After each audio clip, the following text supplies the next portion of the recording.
waaye Faranse lan na gooru Sénégal ñii ñu dugal Sénégal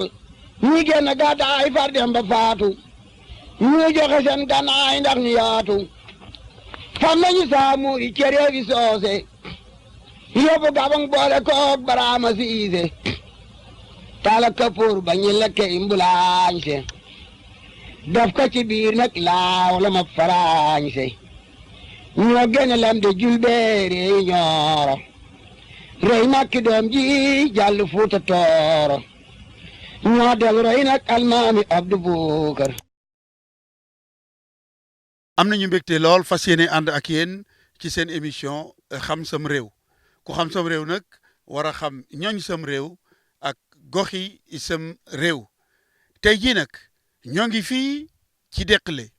sama gannaaw yéen a ngi gis barabub maanaam bàmmeelub Lat Joor Ngoone Latiir Jóob doonoon dammeel du Kayoor li ñu fii di nag tey li ñu bëgg a leeral mooy moom Lat Joor amoon na jëmm joo xamante ni yàggoon na ak moom lool muy Demba War Sall waaye gannaaw bi wax ji bari na lool ci diggante Lat Joor ak Demba War Sall ñii wax ni Demba War dafa war Lat Joor ñii wax ni Lat Joor moo war Demba War ndax moo dem wuti nit ñu bees loole nag moom la ñu bëgg a leeral tey ànd ak jëmm joo xamante ni bii ci wetu waajuram wu jigéen Lat Joor mooy maamam ci wetu waajuram wu góor Demba War mooy maamam muy Sangoné Sall Sangoné Sall la ñu fas yéene àndal ngir diggante yaari maamam yooyu ñu jéem a jàngat li nga xamante ni bii moo ci xew ndax fi ñu taxaw tey fi la Lat Joor daanu le 27 octobre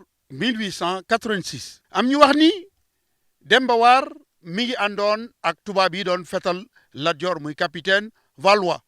am ñu wax ni bu ñu jotee néewub Lat Joor ba denc ko tey fii ci Dexële yàlla ak Demba War Sall moo tax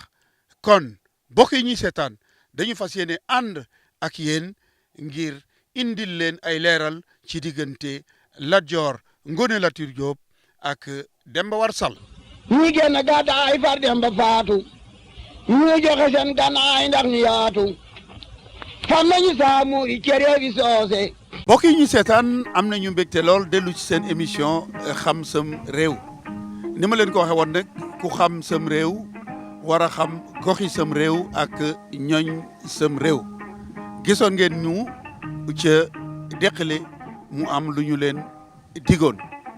kon ñoo ngi fii tey Sagata fan ci Sagata ñoo ngi ci pays bu mag bi nga xamante ni bii fi la mbir yi daan lijjanti ko ndax fii ci Sagata dammeel Lat Joor Ngoone Latiir xam ngeen ni doon na fi chef de canton ci 1869 loolu yëpp danañu ci dellu si waaye ni ma leen ko diggee woon ñoo ngi fii ak koo xamante ni bii Lat Joor Ngoone Latiir mooy maamam ci waajuram mu jigéen waaye Demba War Sall mooy maamam ci waajuram wu góor muy honorable député Sangoné Sall moom nag ni ma leen ko waxee woon moom la ñu fas yéene àndal ngir jàngat li nga xamante ni bii moo doxoon ci diggante yaari maamam yooyu di Lat Joor Ngoone Latiir Jóob ak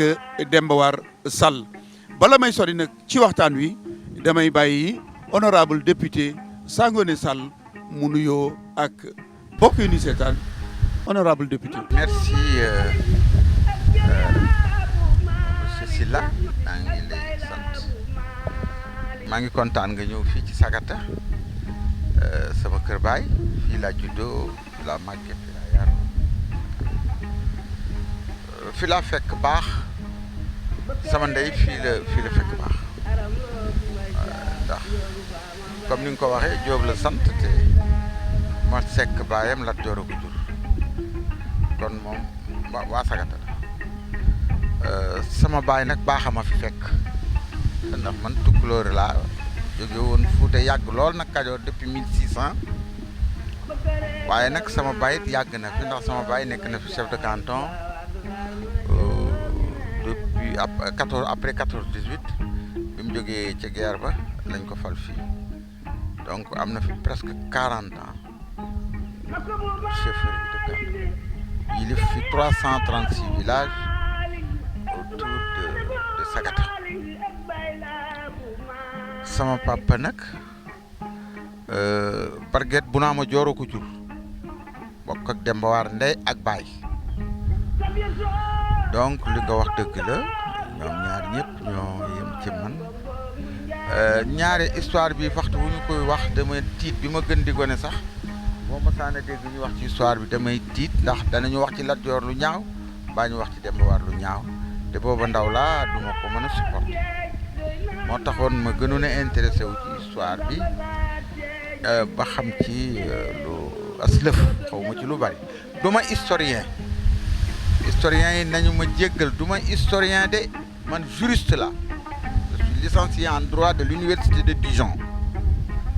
du ma historien waaye je me suis intéressé à l'histoire parce que dama ko vivre te itam dafa nekk loo xam ne lii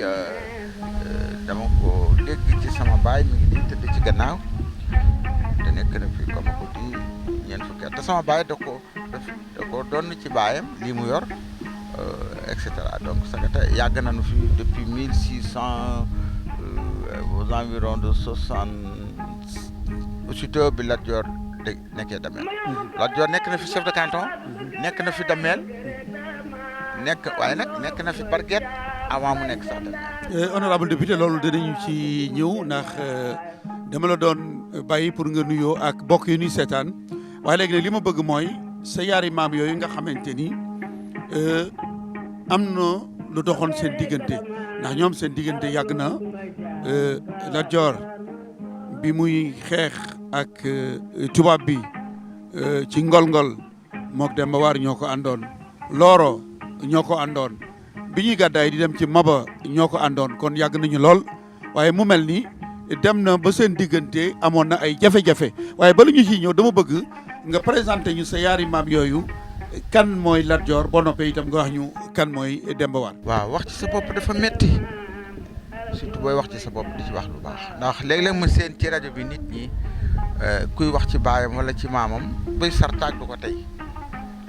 ndax booy wax ci sa bopp ñaare booy exagéré doo ko yëg waaye ñaar ñi nga ma wax nag wax dëgg yàlla ñaar ñu baax la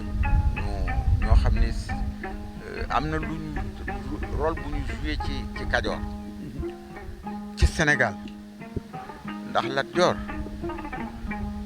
koo xam ne 16 ans 17 ans nga nekk Damel te la ko jiitu nekkoon nga Barguet yàlla defaroon amoon na il était favorisé et par la nature et par le bon Dieu. ak may la amoon daal ak may la am 17 ans nga nekk Damel te la ko jiitu nga nekk Barguet mu nekk ko fii ci Sagata Barguet googu sama maama ko fi remplacé ki jur sama baay man mi moo ko fi remplacé Bounama Dior ndax Bounama Dior ci jaraafi Mbawoor la woon bokk naka ak jaraaf ca Mbawoor jaraafi Mbawoor boobu mu yilifoon Mbawoor gépp bi mu ñëwee fii nag ñu fal ko Damel la ko remplacé mu nekk Damel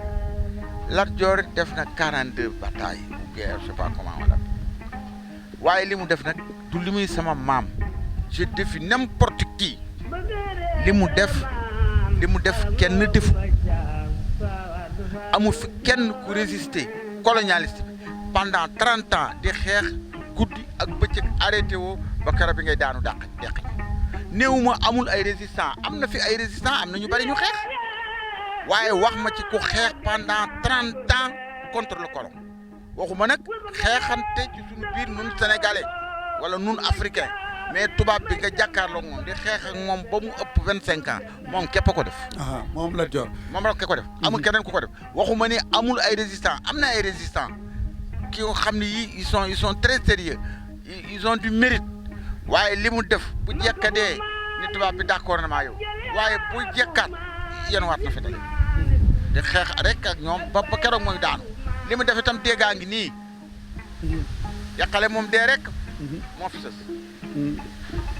Sëriñ Touba am lu mu la dig ñu wax la lu bari nga xam ni da ngay deey nga nangu ko assumé ko dem te xeex ba dee moom doo ko def keneen def Moussa Boury de dee na gile waaye ba tey dañ doon xeex ci si biir entre sénégalais ndax Alboury la doon xeexal waaye kii tubaab bi laa ni di xeex ak tubaab bi pendant 25 ans moom képp ko def keneen def ko. moom képp moo ko def moom Lat Dior keneen defu ko kon ñëw nga ak ñun ci Lat Dior dañu bëgg na nga wax ñu kan mooy Demba War Sall. ooy Demba War Sall moom itam wax dëgg yàlla ku ci ne am ngay sikk Lat Dior li ma ciy wax li baax lépp rek def naa léeg-léeg mu def loo xam ne lii mënees na koo wax bon par exemple lu mel ni Sidi Ndaxte yàlla def moo ko livré te partenaire am la woon loolu faute la maintenant quel est l'homme d'état bu ñu mën a jël fii tey muy Senghor muy Abdou Diouf muy Abdoulaye Wade et cetera ñi passé ak Macky Sall mi fi nekk ku ci ne booy dem ba mu yàgg na nga def erreur maintenant dañuy def bilan total bi nit rek la et j'ai entendu le président Modibo Keïta en 1962 je crois que j'étais en 5e ou 4e dire seuls ceux qui agissent sont capables de faire des erreurs. Enfin, il n'a pas dit comme ça. Il a dit seuls ceux qui agissent font des erreurs. Ceux qui n'agissent pas ne font pas d'erreurs. Demba War Sall mooy kan boo daf daan wax kuy takk tubéy maa la man daan wax kuy takk tubéy rek man maa la man dafa amoon des faveurs de la nature mat na 2 mètres mat na ñaaxawma ñaata kilo amul ku mu yemaloon ci dayo ponkal aw fit amul ku mu ci yemaloon loolu it nan ko dàq jàmbaar ga ak fit waa ak dayo ba pare mu boole ci une intelligence supérieure lii la ko yàlla defal parce que Lat Dior bi ñu koy fal waru woon a falu Diop la sant Diop barket lay doon waaye du doon dammeel on m'a dit quelquefois nit ku sant Sall lu yoonam ci ba muy barket ma leen li tax Diop di dammeel moo tax Sall di barket li tubaab di wax rupture day am day daan dem ba mu yàgg mu am rupture ñu def nii ndax waaye dem ba waaye itam et puis ginnaaw loolu mu am leneen intelligence ba j'ai lu un document récemment il paraît c'était l'homme le plus riche du presque du Sénégal dafa bari woon wërsëg bari doole bari xel bari fit bari pexe loolu yàlla dajale woon na ko waaye nag am na lu mu woon jabootul woon jabootul Lat Dior am na une dizaine de filles am na une dizaine je dis une dizaine je ne dis pas 10 une dizaine de filles et une dizaine de garçons bu naa ma Dior sama maam am na li ci jur sama baay am na peut-être je ne sais pas une dizaine de garçons une dizaine de filles moins de filles quand même que de garçons Demba War ñetti doom képp la ko yàlla jox ci àddina te dañoo wax ni benn bis la ñuy judduñu Sambalaw bi may sa dégg jëwriñ may Sambay mooy taaw ba Sambalaw bi may sa dégg topp ci ak Penda Thioro mi doon wax loolu kooku ñii ñaar noonu laa la leen mën a présenter alors lu ñu ànd def ci àddina it ñoo ànd def ko ay bokk lañu it ñoo bokk ñoo menn maam lu ñu jóge ca Fatim Ali Ba ñoo àndoon ca seeni maam aussi def coup d'état ba nangu pouvoir bi ci yeneen néeg yi nga xam ne ñoo daan falu ci Kajoor monopoliser ko fukki dammeel ak ñett xaw ma ñaar ñoom dong ñuy seen benn néeg bi ñu di ko loolu di tax ñu doon def ko dañoo déggoo woon àddina nag jagul dem nañu ba mu yàgg 25 ans de compagnonnage it bariwul ku ko fi def séddoo pouvoir pendant 25 ans amut waaye nag mujj na ñu fantasir. voilà kon dégg nañ la honorable député présenté nga ñu Lat Dior waaye présenté nga ñu itam Demba War Sall ñoom ñaar ñooñu nag mbir doxoon na seen diggante ba ànd ba neexatul woon te loolu ba léegi mu ngi am ndax gis nañu fi ay président de la république jël ni def ko jëwriñu ministre yi def ko premier ministre ñu dem ba mujj premier ministre ga doy waar mu génn ca ba mujj sax mu dem opposé ko ba wuutu ko ca palais ba doon président de la république gis nañu fi un président de la république bu jël ni def ko premier ministre muy dox ba premier ministre boobu génn créer parti di ko opposé kon ànd ak tàggoo fi la ñu ko fekk waaye ni ma ko waxee woon léegi ñaar ñii seenu ànd dafa yàgg rupture bi am seen diggante nag ñii nee nañu Demba War moo wor Lat Dior ñii ni Lat Dior moo wor Demba War ndax dafa dem wut ay ñeneen nit ñu bees ñii wax ni li tubaab yi ñoo dugg seen biir rambaaje leen li ñuy wax diviser pour régner loolu la tubaab yi def am ñu wax ni ñoom caddu yi maanaam côté Demba War dañoo dem ba gis ni Lat Joor duggante woon na ak sëriñ si te nit dafay fiir ci nguuram dafay fiir ci pouvoir am gisoon nañu daal mu mel ni am na ñoo xam ne dañu gis ni ñooñ l'islam maanaam sëriñ si ku ci mel ni Masek Ndoye ak Xaalima Jaxate Kala ñooñu Lat Joor jaxasoo woon na ak ñoom ba en 1879 traité bi mu def ak le gouverneur pour raay bi Ma Jaxate Kala moo signé ci plateau Lat Joor ñu bëggoon nag tey benn par benn loolu doxoon seen diggante ba réeroo am nga ñëwal ñu ci ñu jël ko benn par benn ndax sénégalais yi bëgg nañoo xam diggante Lat Joor ak Demba War ñu leeralal leen ko monsieur le député. waaw ma jéem ci wax ndax comme ni ma wax man duma historien waaye nag dafa bari lu ma ci xaw a fekkewu ma ko mais damaa gis ñu ko fekke ndax Lat Joor ñi mu jur ñi Lat Joor jur ci biiram am na ñooñ gis naa leen ci man fanaan na maa ngi ñoom ci néeg sama ndey ñaari ñoo xam ne ñii ñoo bàyyi ma bokk baay di ay bàjjanam ku ci ne gis naa la am na ci ñooñ dama bi may xale damay fanaan ak ñoom mais même mbaaxaan maam mbaaxaan mi nga xam ni dañu wax ni moo waroon a remplacer baayam ci yoon maam mbaaxaan man gisuma ko mais sama rakkaat gis na ko mu ci sama yaay daf daan ñëw di seet ci sama yaay jigéen ñi it maga doye caatu Lat Joor fanaan na maa ak moom ak sama ndey donc ma dégg ñuy waxtaan ak ñeneen ak keneen ak ñeneen ñoo xam ne ànd naa ak sama ndey dem gis leen wala ma gis donc du damay historien mais dama ci am lu ma dégg sama baay it mag la woon ñu ngi tëdd sama baay bu naa ma jox mi ko jur ak Demba War a bokk ndey ak baay donc lu ci te moom it moo ma yar mas naa ko wax fii ci benn mi dama leen yor na géet ñeent fukki at te li mu xam lépp wax na ma ko door fee jóg ndax dama ko mujjee donc am na lu ma ci xam ku tooñ du loolu nga may laaj entre l'œuf et la poule qui est venu le premier au monde ginaara comme nenam ku ci jiitu àddina dana jafe liggéey seen diggante dana naqare li ma xam daal mooy kenn ku ci nekk sa moroom attanoon ngaa joxe sa bakkan ndax moom ndax Demba War ji nangu naa joxe ci côté kii bi li nga xam ne ñu ngi koy nettali nangu woon naa joxe bakkanam pour Lat Joor falu dugg ci waaye ñëpp xam nañ amul lu mu ko jaralul woon Kajoor ñu ni ko du fi falu ndax Jóob la sant waruta doon dameel mu ni bu santu Jóob santu Njuur maanaam santu bukki danaa taal dëkk bépp ba bukki yi dëkk fi amul lu mu ko jaralul moom ak ñim bokkal ndey ñëpp ñu àndandoo taxaw ni dana falu par force ba imposer ko fi ndax nee nañu waru ko woon a falu waaye nag noonu mu ko bëggee woon ni la ko Lat Joor bëggee woon moom itam ndax Lat Joor li mu defaloon Demba War it te kenn musu koo gis ku ñu ko defal fal Demba War muy doon chef d'état-major fal Bunaama Joor muy bargeet fal Sangoone Joor muy jëwriñ bul te ñoom ñett ñu bokk ndey ak baay ñu ni déetawaay nga jël Ibra Fatim Sarr mi nga xam ni maamam ki jur ndeyam ak ki jur Joor Mbay ndey ñoom Demba War ñoo bokk ndey ak baay moo nekkoon daal def ko bëccoo moom itam addina bépp mu jox leen ko benn néeg nga jël ndombay tànk yëpp falak leen ko man saa bëgg nit lu rawee noonu kon seen diggante ku ci ne prouvé nga addina ni nga meloon ci sa morom kii nangu na woon ñu joxe seen bakkan ñoom ñëpp dee ba jeex tàkk ngir mu falu ndax dañu nuy def koo xam ne mi ngi am fukki at ak juróom benn dégg nga maam fukki at ak juróom ñaar maa jooju dégg ko taxaw fii ni du fal ànd ak tubaab yi ñuy xeex ak moom muy xeex ak ñoom di reyanteeg ñoom ba imposer ko fi li muy wax au péril de ma vie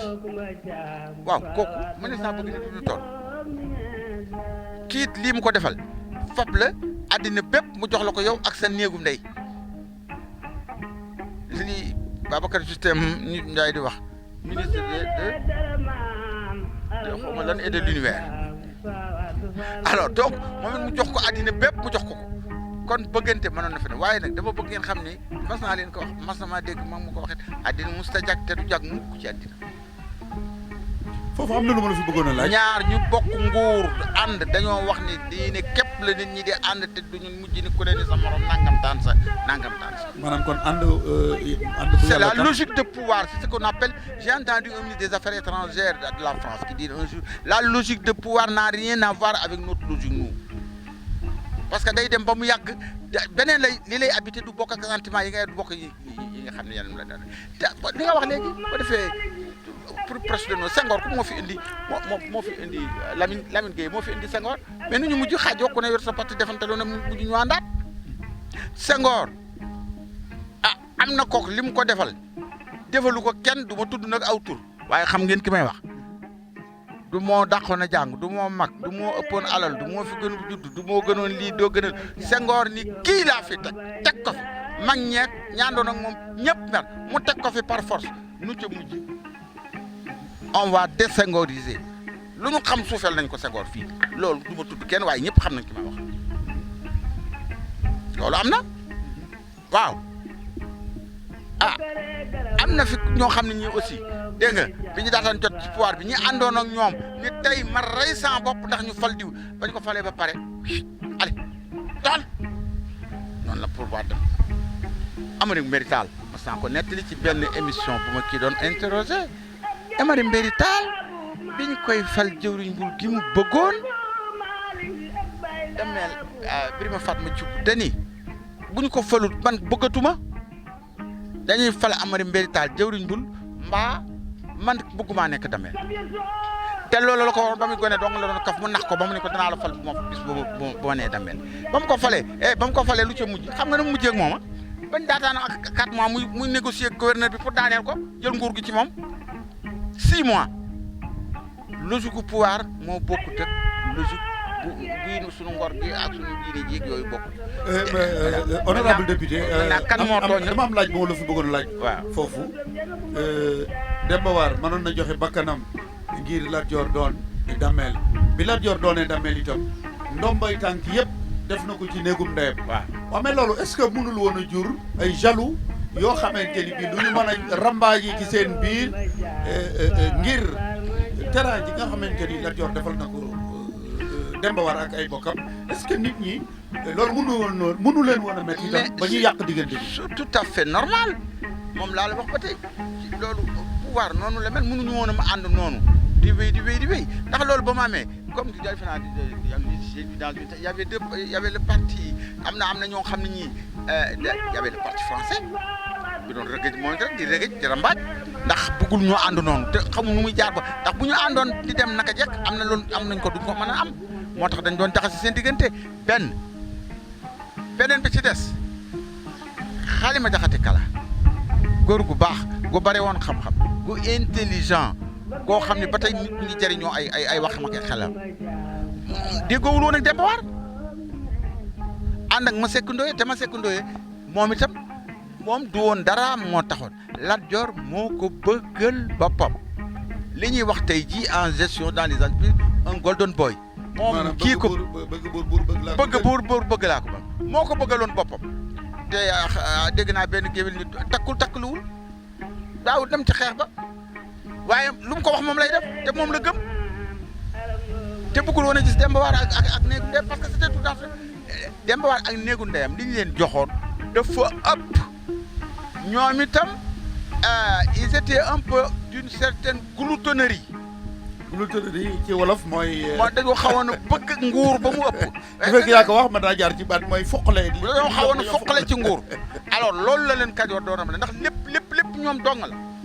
dafa mujj amul kenn parce que ginnaaw Demba War Brahma Sangoné Ibra Fatim Sarr ma ko du dégg bu fële jaar nga Samba Law bi buri ñëpp benn lañu ñoom benn néeg lañu ñu séddoo ko alors Lat Dior it mujj ñu ne ko yow yoroo dara ñii yor yëf yi et c'était la réalité ñii ñoo yoroon yëf yi yoratul dara la yorul woon parce que boo yoree lu war a mat 7 généraux yoo xam ne ñoo woon ku ne nga jox ko benn contingent ci armée bi mais lan nga mën a tee décider mënatul woon décider de la preuve bi mu demee ba jël conscience dañu day transférer capital bi jëlee ko Mbul yóbbu ko kër Amadou Yàlla. loolu métti woon na danañ ci ñëw dañu ko ni du dëkk pouvoir bi mënoo ko fee jëlee fii nga koy wàcc donc mu amatul doole ji mu waroon am voilà objectivement lii la et puis c'est normal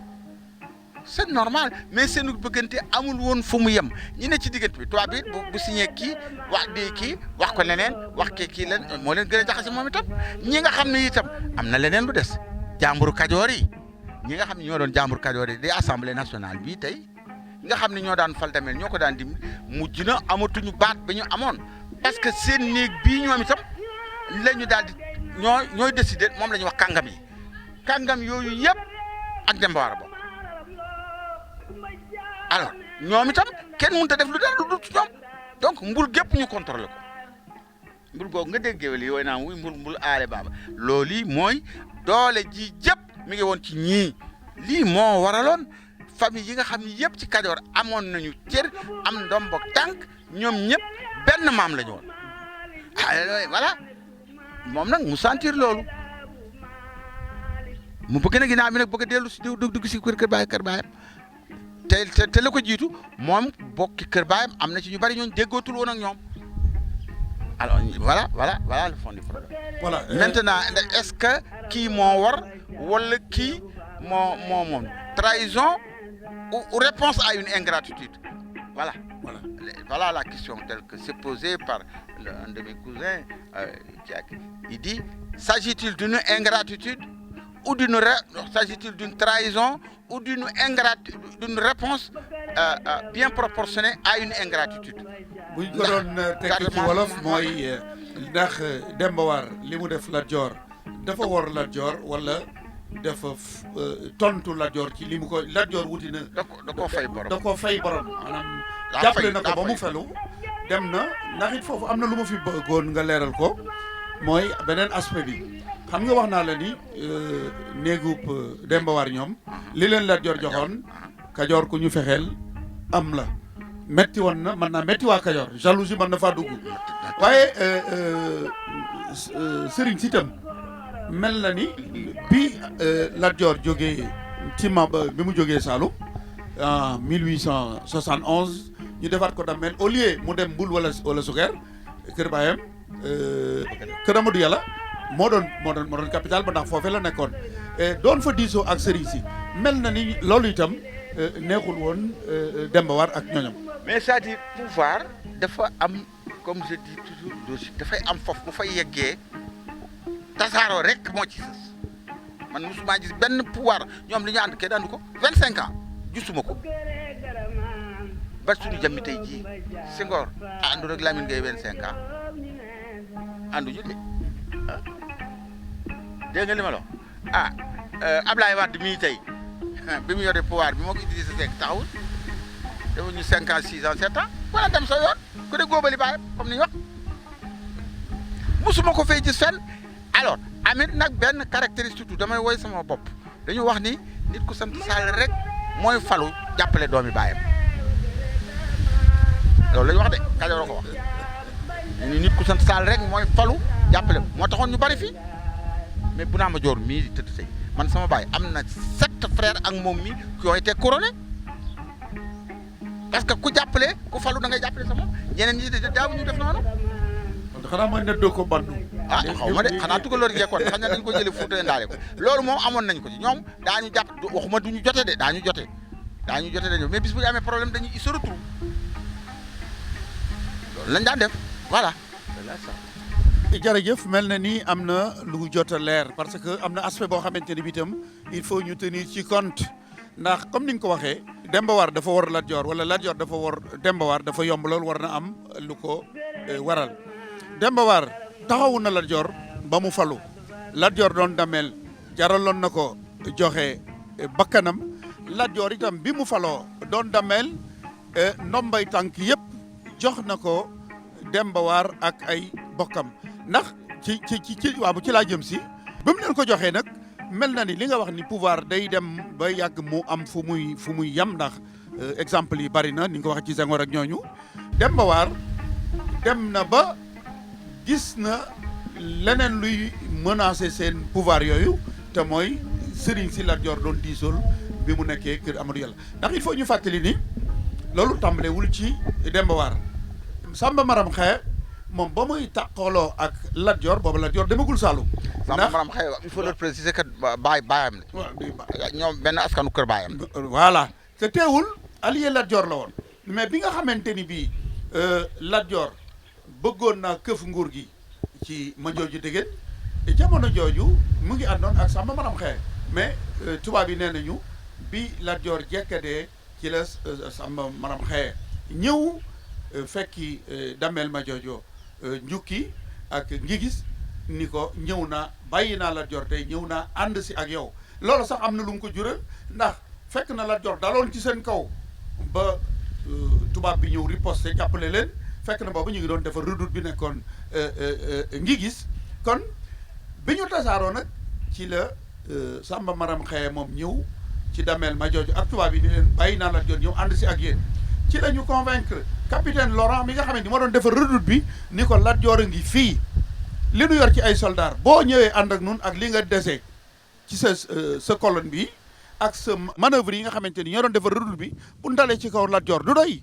ñun ay ci kon nañ def noonu génn dem daje ak Lat Joor ngol-ngol mu toroxal leen sur 140 personnes téeméeri nit ak ñeent fukki yi àndoon ñaar fukk ñoo ca dellu ngi gis te dañoo daw ñoo ca des yëpp muy capitaine Laurent ñoom ak ñoom ñëpp Lat Joor rey na leen foofee ca ngol-ngol lan la jural Samba Maram Xeye tubaab bi dañ ko ni yaanu wor ndax yow yaa waxoon ak Damel bi ba nu dugg ci xeex bi da nga noo trahir jàpp ko yóbbu ko Gorée tëj ko ba boobee fala faatoo kon du Lat Joor Demba War rek moom la àndal tàggoowoon ak moom waaye nag ni nga ko waxee 25 ans dafa yàgg waaye bu soobee yàlla tey monsieur le député bala ñoo tàggoog yow bëgg nañu lépp leer mbokk yi ñu doon seetaan kon émission bu njëkk bi wala épisode bu njëkk bi ci les relations entre Lat Joor ak Demba War Sall te ñu ànd ak seen sët boo xamante ni bii c'est un député à l'Assemblée nationale muy Sangoné Sall moom la ñu àndal pour bëgg koo leeral bëgg ngeen a xam yëf yi fan lay mujj topp leen ñu ci deuxième épisode bi ñu ngi leen di sant bu baax a baax di leen gërëm te di leen jox dox daje ci émission bi ci topp muy deuxième épisode. waaye Faranse lan na gooru Sénégal ñii ñu dugal ñu dugal Sénégal ñii génn gàddaay far dem ba faatu ñu joxe seen gànnaay ndax ñu yaatu fam nañu saamu i cere bi soose yóbbu Gabang boole koog Baraama Siise tala kapoor ba ñu lekke imbulaañse daf ko ci biir nag laaw la ma faraañse ñoo gën a lam de julbeere ñooro rey nag ki doom ji jàll Fuuta Tooro ñoo del rey nag almaami Abdu Bu